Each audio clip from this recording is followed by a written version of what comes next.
My name is David. I spent many years driving heavy trucks, and most of my life was spent on the road, through snow and rain, long nights, and empty routes where you could drive for hours without seeing another person. I'm retired now. After I stopped driving, I opened a small real estate office, and life became much quieter than it used to be. But something happened on one of my trips that I still haven't been able to forget, even after all these years. It happened a long time ago, during a very cold and snowy winter. That night, I had just picked up a new load and was driving toward my destination. It was freezing outside, and the farther I went, the heavier the snow became. The road was almost completely empty.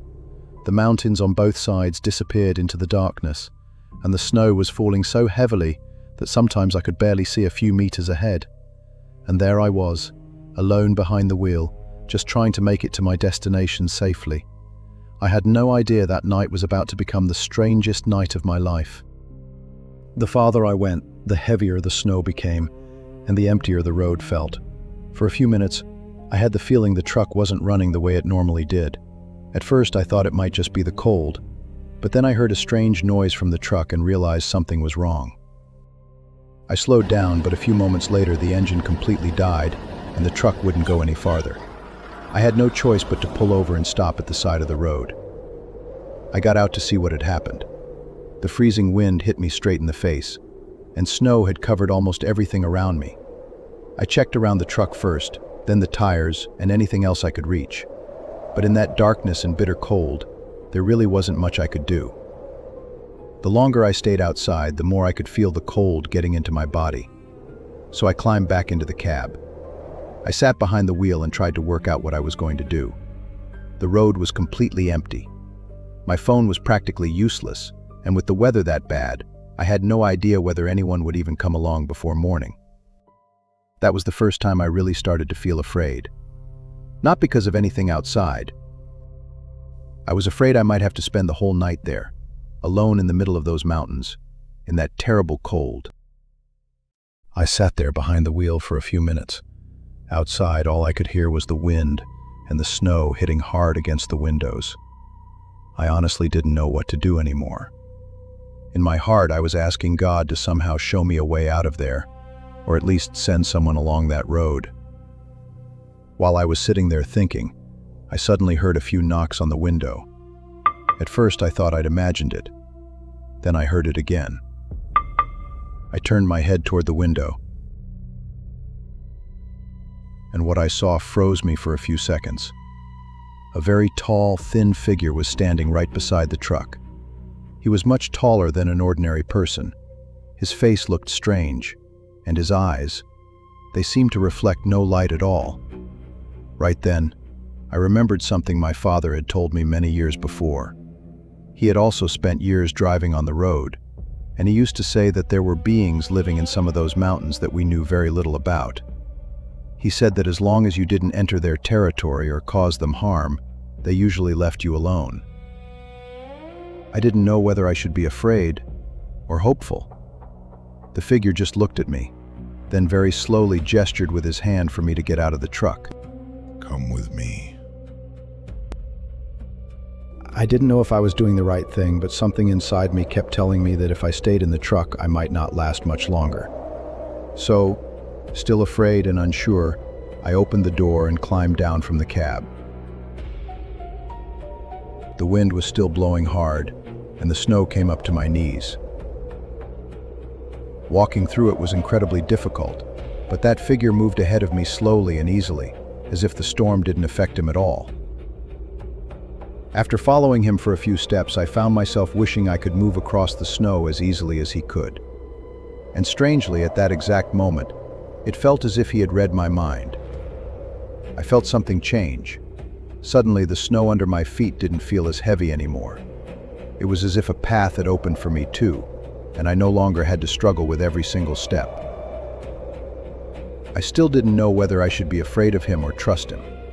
I couldn't tell if I was following him because of fear or because of hope.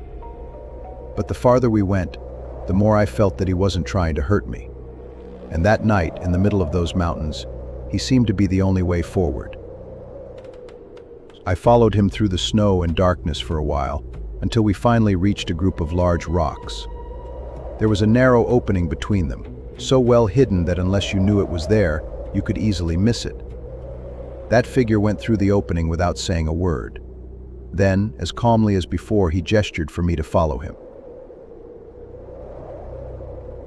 I looked at that figure for a few seconds, then, still afraid, I followed him through the narrow opening between the rocks. Inside, it was very dark and tight. There was a strong, strange smell in the air, something I had never smelled before. But what caught my attention most was the silence. Even though there was a terrible snowstorm outside, after just a few steps inside, it was as if every sound from outside had suddenly disappeared. At first, I could still feel the cold from outside. I walked a few steps behind that figure through the darkness, and I could barely see anything except his shadow. But the farther we went, the more I noticed something strange. The air was slowly getting warmer. At first, I thought I might be imagining it, but no. The cold that had been deep in my bones only a few minutes earlier was really starting to disappear. A little farther ahead, I could see a faint orange light at the end of the passage. The closer we got, the brighter it became, and the passage slowly started to open up. And then, I saw something I never thought I would see in my life. A huge space opened up beneath the mountain in front of me. It was so vast that I could barely see where it ended. There was warm firelight everywhere, and I could see many more of those beings. Men and women, all incredibly tall, with long, slender bodies. Some had longer hair than others, and their skin tones were slightly different, but it was obvious they all belonged to the same people. Some were gathered around fires. Some were walking through the settlement. Others were doing things I couldn't even understand. My first feeling was fear, because nothing there looked like the world I knew. But the longer I watched, the more something started to surprise me. None of them looked at me with anger. No one came toward me as if they wanted to hurt me. Slowly, the fear I had felt from the moment I first saw that figure beside my truck began to change into something else. Curiosity. I wanted to know where I was, and who these beings really were. I stood there for a few minutes looking around. I still couldn't believe a place like this could really exist beneath that mountain. Then the figure started moving again, and I followed him. We walked through the settlement, passing more of those beings. Some of them simply looked at me. Others didn't seem interested at all and just carried on with whatever they were doing. A little farther ahead, another figure came toward us. He looked older and more imposing than the others. He was broader, his skin was darker, and his long hair almost reached the ground. From the way the others treated him, it was obvious he held an important position among them. He seemed to be the leader of their community. His appearance was frightening, but there was nothing violent in the way he behaved. Then the older figure turned to me and said something that genuinely surprised me. Welcome, David. You're safe here. My name is Hebat. He knew my name. I had no idea how, but when he introduced himself, welcomed me, and told me I was safe there, some of my fear began to fade. I still wasn't completely comfortable, but his voice was calm, and I could see no threat in the way he treated me. Then the figure who had led me there from the truck turned toward me. My name is Hilal. That was when I learned for the first time that his name was Hilal, and the older, more imposing one was called Hebat. Slowly, I started to realize that the way they behaved was very different from what their appearance had made me expect. He spoke briefly with the figure who had brought me there. Then they both gestured for me to come with them. A little later, we entered a large chamber with a huge fire burning in the center. Several of the beings were sitting around the fire, while others moved quietly around the room. Then one of them brought over a clay bowl and placed it in front of me. There was a white liquid inside. At first, I just stared at it. The smell reminded me a little of coconut milk, but it was much stronger and stranger. I honestly had no idea what it was, and for a few moments I wasn't sure whether I should drink it. But after seeing how calm they were, I finally picked up the bowl and took a small drink. It tasted like nothing I had ever had before. Within moments, a strange warmth began to spread through my whole body. I felt lighter, and slowly, a deep, peaceful tiredness came over me. Then they took me to another room. The floor was covered with a soft white material, almost like very fine salt. By then, I could barely keep my eyes open. I lay down there, and before long, I was completely asleep. When I opened my eyes, it took me a few moments to remember where I was. I was still in the same room, lying on that soft white floor, with a warm, dim light filling the space. But the strangest thing was how I felt. I had no idea how many hours I'd been asleep, but I felt like I'd rested for a very long time. Most of the exhaustion from the night before was gone, and the cold that had been deep in my body only a few hours earlier had completely disappeared. I sat up and looked around. Then I heard footsteps. A few moments later, two young women came into the room. At first, I thought I might still be dreaming. After seeing all those strange, incredibly tall beings, seeing two ordinary humans in that place was completely unexpected. What made it even stranger was how much they looked alike. They were twin sisters. Good morning. I think you slept well. We brought you something to eat.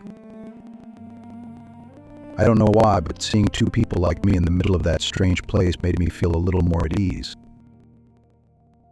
I know it must seem strange to see us here. My name is Elena, and this is my twin sister Nora. We're human too, just like you.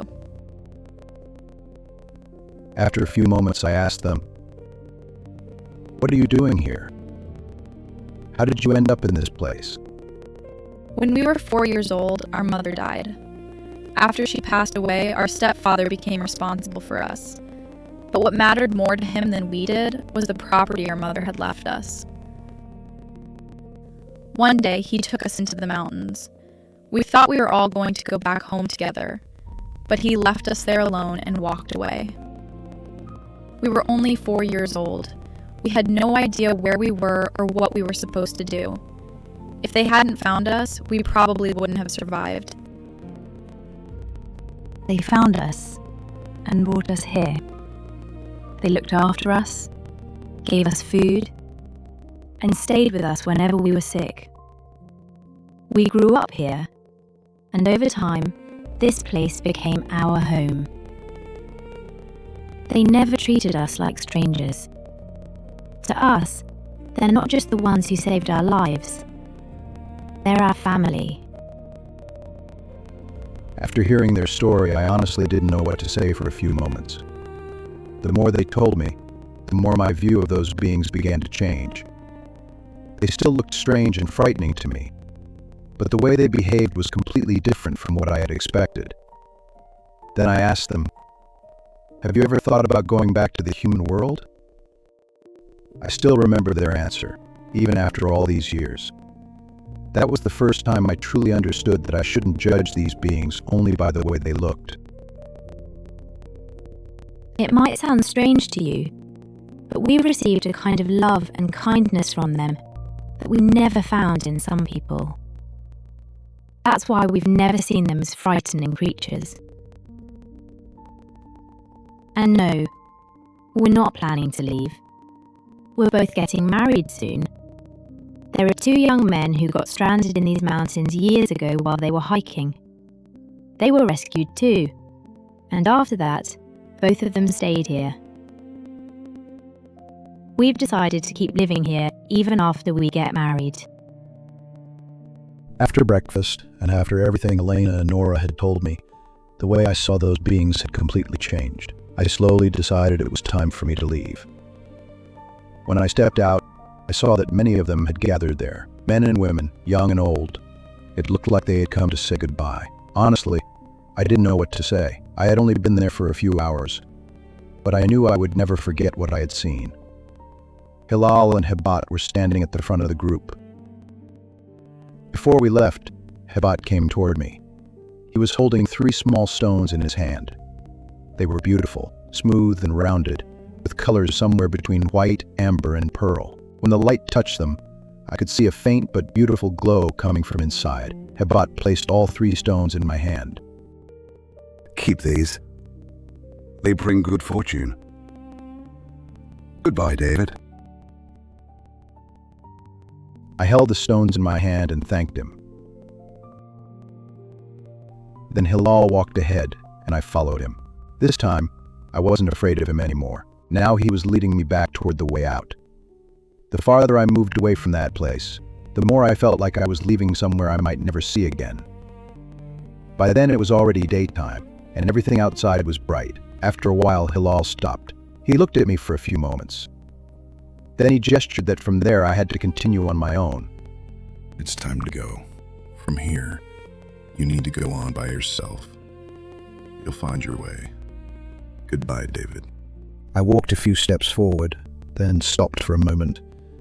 I wasn't sure which way I was supposed to go. Then, right in front of me, a glowing orange line appeared across the snow. I realized I was supposed to follow it. The glowing line continued across the snow and I followed it. The farther I went, the more I left that cave and the strange world behind me. After a while I saw my truck in the distance. When I reached it, I just stood there for a few moments. After everything I'd seen, seeing my truck again made me feel like I was finally back in the normal world. But there was still one problem. The truck was still broken. A few minutes later, I heard another truck coming from a distance. It came closer and stopped by the side of the road. The driver got out and walked toward me.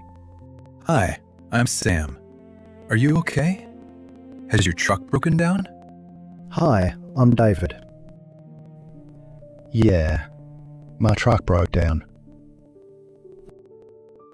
After he introduced himself, I asked him, "How did you end up on this road? And how did you know I was here?" Actually, a little farther back, I saw a strange man standing by the side of the road. He told me there was a driver stranded up ahead who needed help. He said if I kept going along this road, I'd find him. After I drove a little farther, I looked back to see him again, but he was gone. I honestly have no idea where he went. When I heard what he told me, I didn't say anything. I just looked at him for a few moments. There was only one person on my mind, Hilal. Let me take a look at your truck. Maybe I can get it running again. Sam went over to the truck and started checking it. After a while, he found the problem and managed to get the engine running again. His help meant a lot to me that day. Before we went our separate ways, I reached into my coat pocket and took out the 3 stones. I looked at them for a few moments. Then I picked one of them and gave it to Sam. Why are you giving this to me? For helping me. Take it. I think you should keep it. It'll bring you good luck. Thanks, David. I'll keep it. Some time later, Sam and I went back to the same area. This time, there was no snow. The mountains were still there, and the road was the same road. But no matter how much we looked around, we couldn't find the opening between the rocks or the entrance to the cave. It was as if that path had never existed. Years have passed since that day. Of the 3 stones, one stayed with Sam, and I still have the other 2. Whenever I look at them, everything comes back to me. Hilal, Hebat, Elena and Nora, and that hidden world I only saw once.